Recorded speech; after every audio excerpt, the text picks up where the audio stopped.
பிரைஸ்லார்ட் my dear friends, எல்லாரும் எப்படி இருக்கீங்க? எல்லாரும் கிறிஸ்துவுக்குள்ள நல்லா இருப்பீங்கன்னு நான் விசுவாசிக்கிறேன். இன்றைக்கு கூட உங்களுக்கு ஒரு பிளெஸிங்கான வேர்டு சொல்ல சொன்னாங்க ஏசப்பா. என்னன்னு பாப்போமா?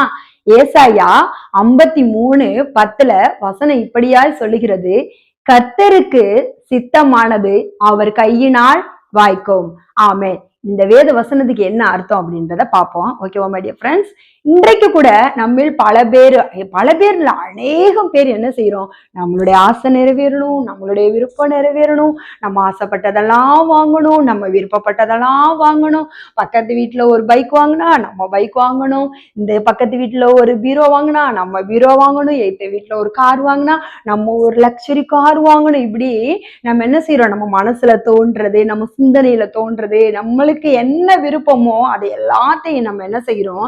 நிறைவேற்றோம். அப்படி நம்ம கையில காசு இல்லாட்டி கூட என்ன செய்யறோம்? இஎம்ஐ ஆப்ஷன், கடன் ஆப்ஷன், வட்டிக்கு அப்படின்னு சொல்லி நம்ம என்ன செய்யறோம்? நிறைய காரியங்களை வாங்கி செய்யறோம். ஆனா நாம என்ன செய்யக்கூடாது? ஒருபோதும் அப்படி செய்யவே கூடாது. இந்த காரியம் வாங்குறது ஏசப்பாக்கு பிரியமா? இந்த பொருள் வாங்குறது ஏசப்பாக்கு பிடிக்குமா? இந்த ரூபா பணத்தை நம்ம இப்படி விரயமா செலவழிக்கிறது ஏசப்பாக்கு பிடிக்குமா? இது அவருடைய சித்தமா அப்படின்னு சொல்லி நம்ம நினைத்து பார்த்து கர்த்தருக்கு பயந்து வாங்கணும். இப்ப கூட எங்க வீட்டுல பாத்தீங்கன்னா எங்களுடைய கணவர் ஊழியம் செய்யறாரு. நாங்க குடும்பமா ஆண்டவருடைய பணியை செய்கிறோம். எங்களுக்கு ₹1 கிடைச்சாலும் சரி, எவ்வளவு ரூபாய் கிடைச்சாலும் சரி, அதற்காக நாங்க என்ன செய்ய மாட்டோம்? கண்ணுல கண்டது, ஆசைப்பட்டது எதையுமே நாங்க வாங்க மாட்டோம். 2 பேரும் சேர்ந்து தேவ சமூகத்துல ஜெபம் பண்ணுவோம்.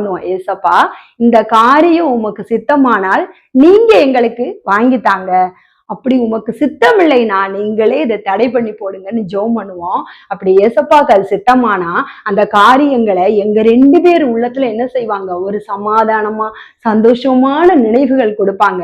நாங்க 2 பேரும் சேர்ந்து அந்த காரியங்களை செய்வோம். இல்ல ஒருவேளை அது தேவனுடைய சித்தம் இல்லை அப்படின்னா நாங்க ஏசப்பாட்ட ஒண்ணு சொல்லுவோம், ஏசப்பா நீங்களே அதை தடை பண்ணி போட்டுருங்கப்பா அப்படின்னு சொல்லுவோம். அந்த காரியம் பாத்தீங்கன்னா தடையாயிரும். ஒண்ணு நான் சொல்லுவேன், ஏன்பா எனக்கு ஒரு தேவ சமாதானம் இல்லப்பான்னு. நிறைய நேரங்கள்ல அவங்க என்கிட்ட சொல்லுவாங்க, கணவர் சொல்லுவாங்க, எம்மா இது தேவ சமாதானம் இல்லை, இதை ஏசப்பாக்கு பிரியம் இல்லைன்னு நினைக்கிறேன், நம்ம இந்த காரியத்தை இந்த பொருளை வாங்க வேணாம், இந்த ஊருக்கு நம்ம போவேணாம், இன்னைக்கு காரை கூட வெளியில எடுக்க வேணாம் அப்படின்னு என்ன செய்வாங்க? சொல்லிடுவாங்க.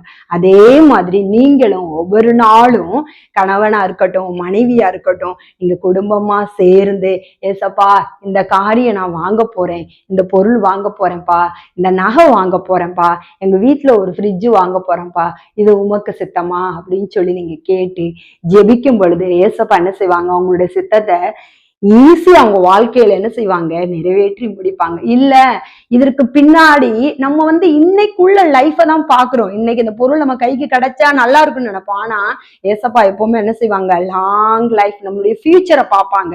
அப்ப பார்த்து அந்த காரியங்களை அதுக்கு தகுந்த மாதிரிதான் நம்மளுக்கு என்ன செய்வாங்க? கொடுப்பாங்க.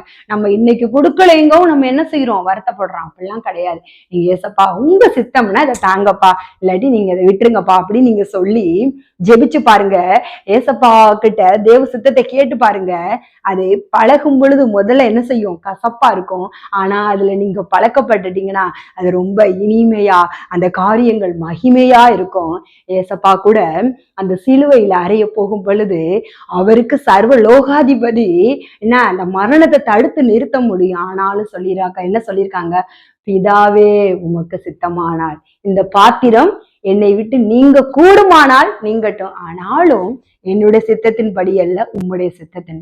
அப்ப நம்மளை படைச்ச இந்த அண்ட சராச்சரங்களை படைத்த தேவாதி தேவன் கர்த்தாதி கர்த்தரே அவங்க அப்பா கிட்ட உமக்கு சித்தமானு கேக்குறாங்க. அதை போல அவரால் படைக்கப்பட்ட நம்மளும் நம்ம என்ன செய்யணும்? ஒவ்வொரு நாளும் ஒவ்வொரு காரியத்தை செய்யும் பொழுதும், ஒவ்வொரு பொருளை வாங்கும் பொழுதும், நம்ம வெளியில கிளம்பி போகும் பொழுதும் என்ன செய்யணும்? ஏசப்பா அது உமக்கு சித்தமா, சித்தம் இல்லையா, என்னோட பேசுங்க அப்படின்னு சொல்லி நம்ம ஜெபிக்கும் பொழுது ஏசப்பா வசனம் கொடுப்பாங்க. சில நேரங்கள்ல விஷன் காமிப்பாங்க, கனவு, சொப்பனம், இப்படி நிறைய காரியங்கள் மூலமா நம்ம கூட என்ன செய்வாங்க? ஏசப்பா பேசுவாங்க. அந்த காரியமும் என்ன செய்ய விடும்? கர்த்தருக்கு சித்தமானால் அவர் கையினால் வாய்க்கும். அந்த காரியங்களை ஏசப்பா என்ன செய்வாங்க, நம்மளுக்கு வாய்க்க பண்ணுவாங்க. ஓகேவா மை டியர் ஃப்ரெண்ட்ஸ், நீங்க ஒவ்வொரு நாள் இந்த வேத வசனத்தின்படி ஏசப்பாவை நோக்கி நீங்க ஒவ்வொரு காரியங்களும் ஜெபம் பண்ணி குடும்பமா சேர்ந்து தேவ சமூகத்துல முடிவெடுத்து அந்த காரியங்களை செயல்படுத்தும் பொழுது நிச்சயமா கர்த்தர் என்ன செய்வாங்க, ஜெயத்தை கொடுப்பாங்க. ஓகேவா மை டியர் ஃப்ரெண்ட்ஸ், இன்றைய நாள்ல இந்த வேத வசனத்தின்படி கர்த்தர் உங்களையும் உங்கள் குடும்பத்தையும் உங்கள் பிள்ளைகளையும் கொடா கொடியா ஆசீர்வதிப்பாராக. Amen. Hallelujah. Thank you my dear friends.